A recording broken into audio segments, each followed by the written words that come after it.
It is Friday the 17th of January 2025, and welcome to Philosophically Speaking episode 4, The Wider Scope of Disclosure. I am Lisa, and today we touch upon invasion, cosmic reunion and reclamation. With that said, what was the first reactive impromptu word that came to your mind? On the premise that the global community becomes aware we are not alone, the realization that our supposed sanctuary is not our own may be a difficult truth for many to accept. It could raise numerous questions and stir up deep-seated fears. Is this an invasion? For those already in awareness and or in the know, it might come as a welcome relief and confirmation of long-held experiences and beliefs. Meanwhile, for those who sought to keep such knowledge hidden, this exposure may well present a significant and unwelcome challenge.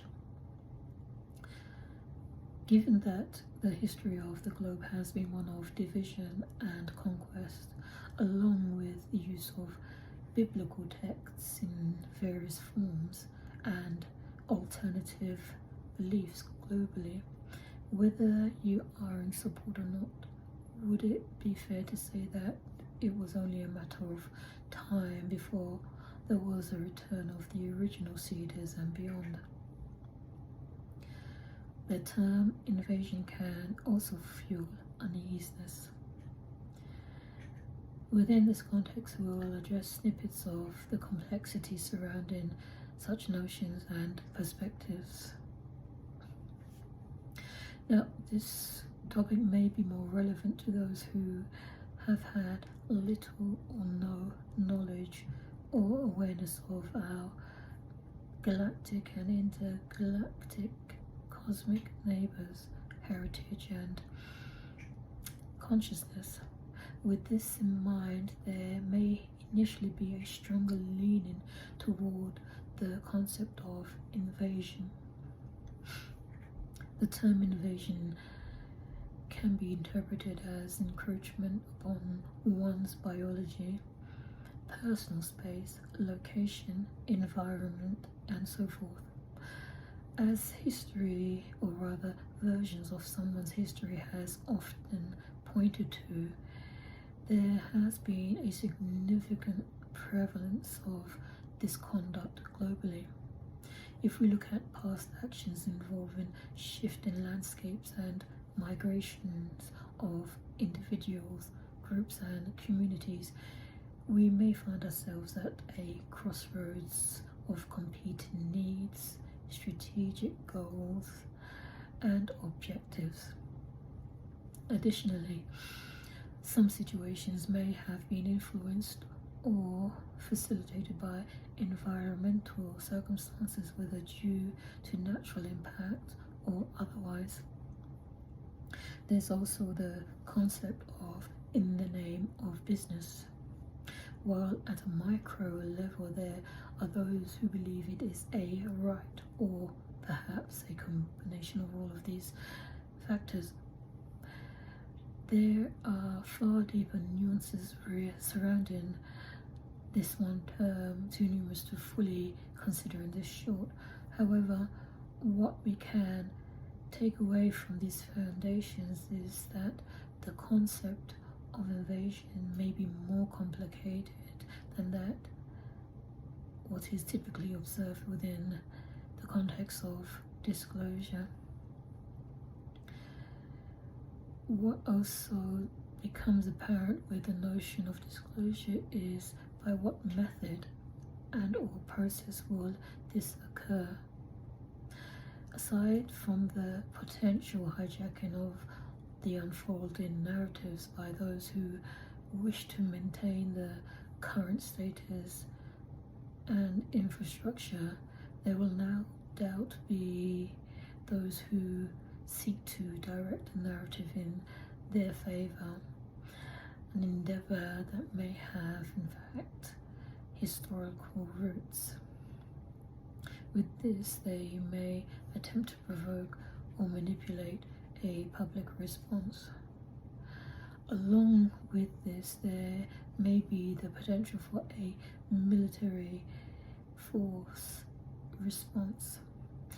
However, considering the origins of any incoming galactic power, this would prove pointless. The big question is, if what is being revealed are our seed and predecessors, lineage from a cosmic source, then who has the right to object? If this is the case, what may be deemed as an invasion could in fact be reclamation, a withdrawal of the current landlords, conceding the conclusion of a long overdue contract, or perhaps a combination of all of these. If we touch upon episode 3, the sealed, the anointed and the condemned, where we briefly explore the concepts of what may be at play, the roles involved, and whether we have reached the end of a cycle and are entering a biotic crisis, can the term invasion be justified in these circumstances? To offer an alternative perspective, looking at the perceived original land dwellers, it could be likened to the original inhabitants of the Americas to reclaim their lands, something that some might argue may in fact be an invasion, while others might disagree and term it as a reclaiming. This is where things begin to get complicated, in effect highlighting some of the positives for disclosure. The key point here is who or what truly has the right or authority to determine whether an invasion is actually taking place. Cosmic Reunion almost sounds romantic, and rightly so, but it is important to acknowledge the realities. With such an historic event, fear and dread may be the initial response for some, as global consciousness awakens to the realization that we are not alone, no doubt highlighting whom or what is revealing itself. In addition, extending to other forms that could emerge from among us. The question of sovereignty is also likely to arise. Given current ongoing discussions within certain communities and beyond regarding recent developments, the Cosmic Reunion becomes quite complex. With these notions at hand, it may be beneficial to focus energy on fostering full transparency while maintaining a positive field of resonance. This will be revisited in a later discussion.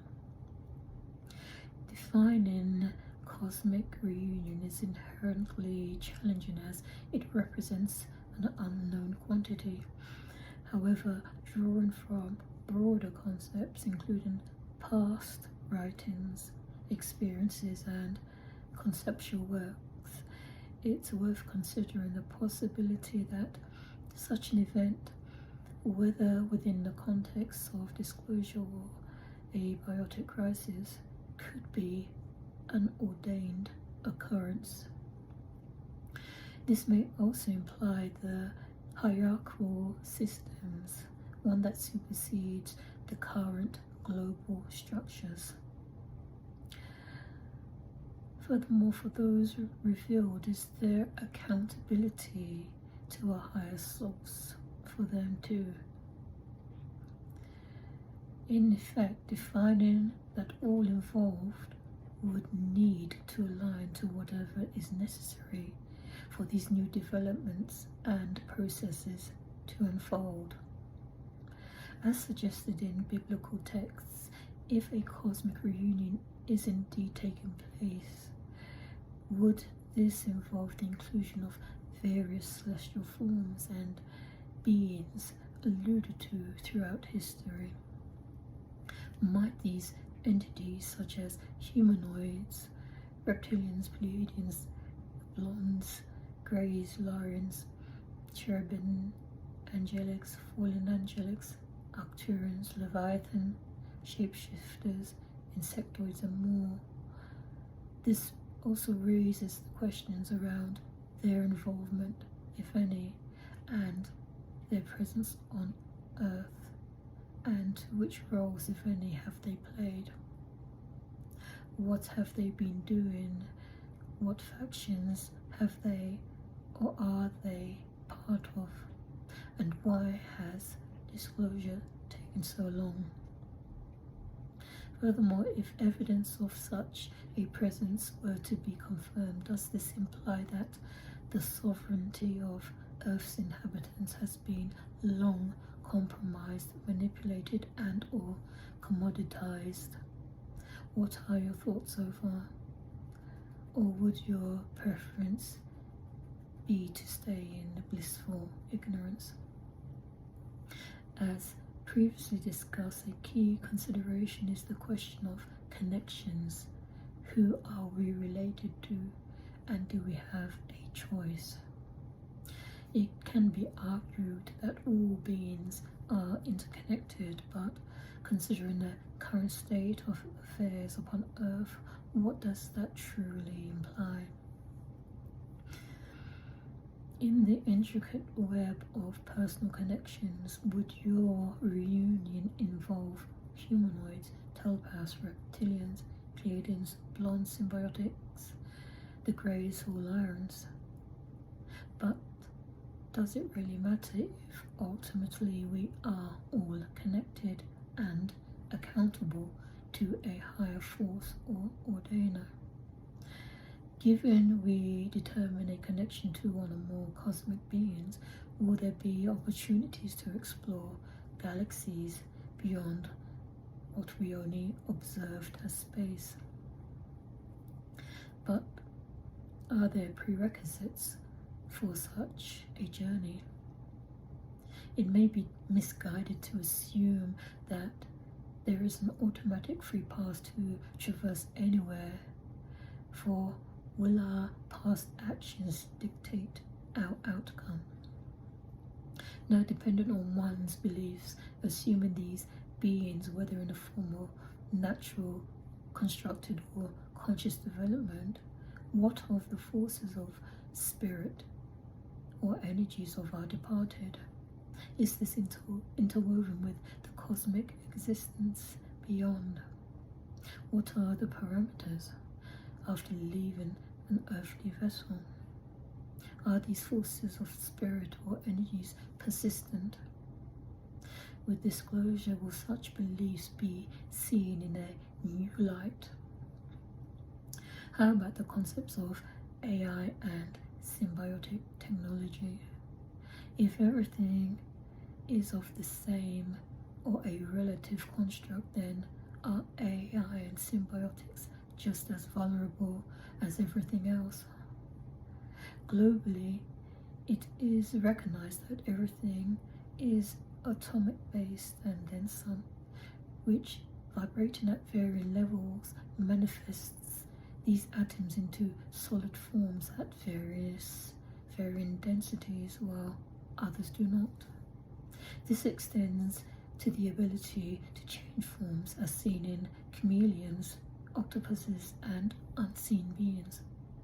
Atoms, which if in effect may be cosmic matter, is complex and remains a fascinating aspect of existence. Whether disclosure occurs or not, the concepts and potential surrounding cosmic matter will continue to hold significance.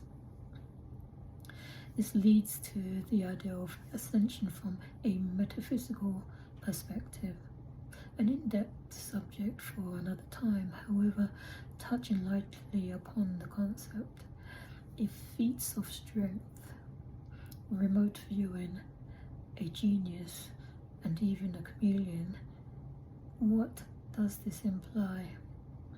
While often associated with yogic traditions, metaphysical bloodline, and not of the same species, these ideas extend far beyond the context.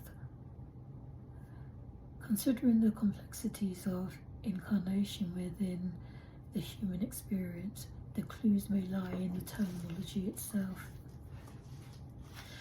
Incarnation involves entering a vessel. Some call it an avatar and or the human form.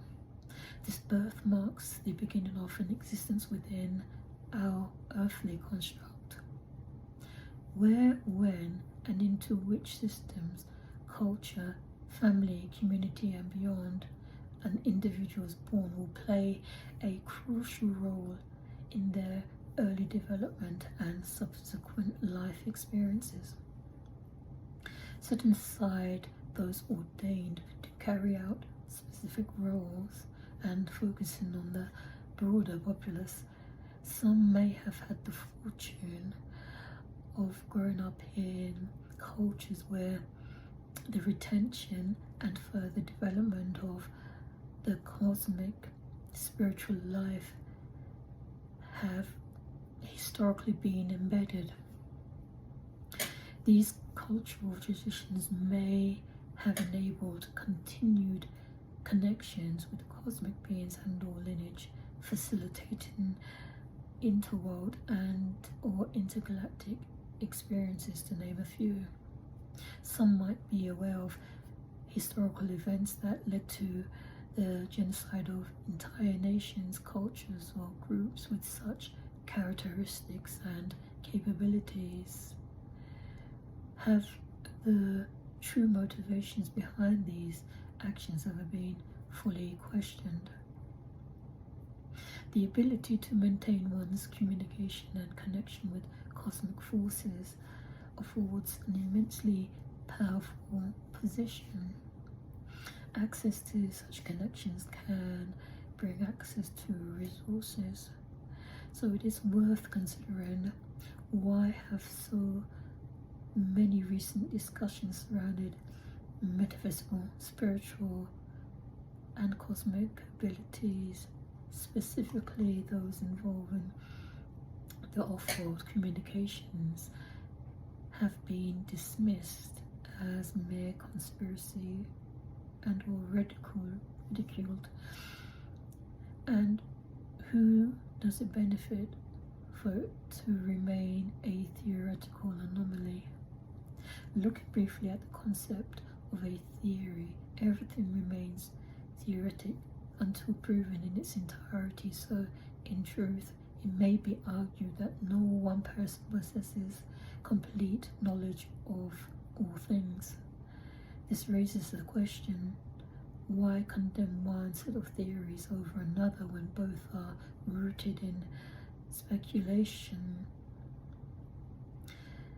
Assuming humanity shares cosmic origins and therefore has a right to commune with cosmic lineage and beyond, then what has truly been happening? These questions open the doors to a vast array of theories around facts or perceptions of received facts, all of which may be advantageous to explore.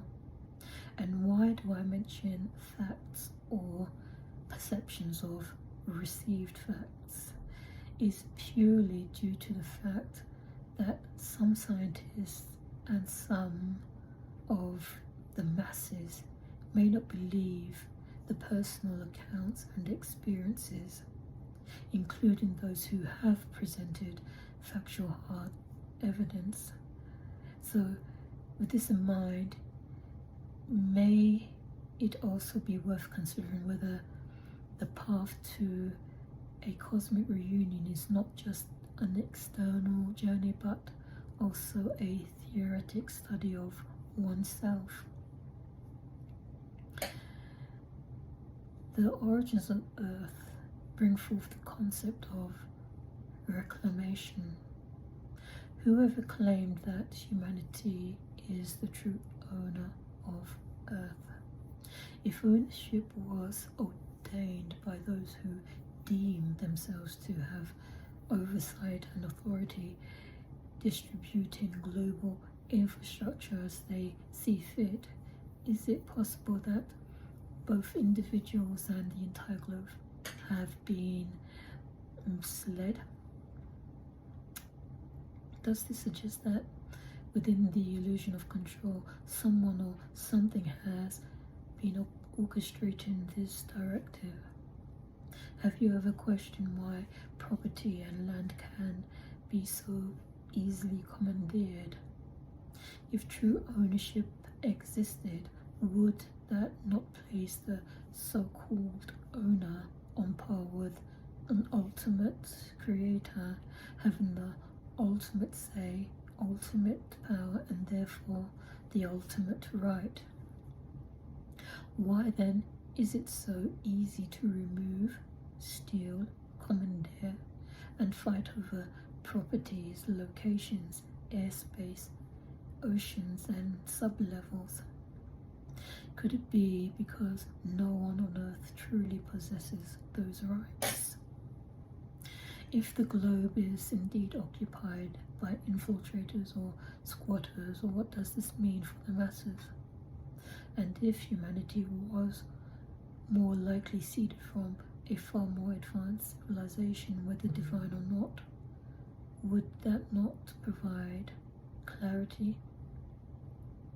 It could explain why Earth has long been a battleground for conflicts. So who might be behind such a grand scheme? And what about those in the know? This raises critical questions. Did this come through destiny, a deal, a test, or an experiment? Will the concept of reclamation be displacement? If so, for who? Will there be reclamation of bloodlines, their creations, their imprisoned, or their starseeds? And to whom will accountability be owed? Reflecting on historical processes used to claim and reclaim lands, territories, and regions, could this offer a glimpse into how things might unfold? If cosmic forces have such capability of interstellar travel and authority that supersedes a perceived global rulership and governance, will those who perpetrated such schemes concede or deny? And how might this play out on a global scale? And if so, who could hold their ground in opposition to such power? Thank you for joining me today on this journey. This is just the beginning. Keep reflecting, keep questioning, and stay curious. Until next time.